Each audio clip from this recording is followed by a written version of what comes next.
doing the job though. Seeing if we're potential food sources so he can alert the rest of the flock, yeah.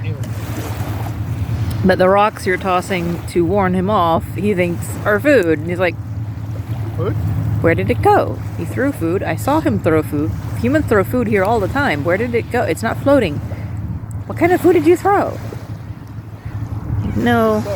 Pat, pat. Off the port bow. I think that's starboard. Well, either way, he is now looking for anything you might have thrown that maybe could be food. They're rocks, man. It's supposed to make you go further, not closer. You goof. Yeah. I didn't mean to get that close.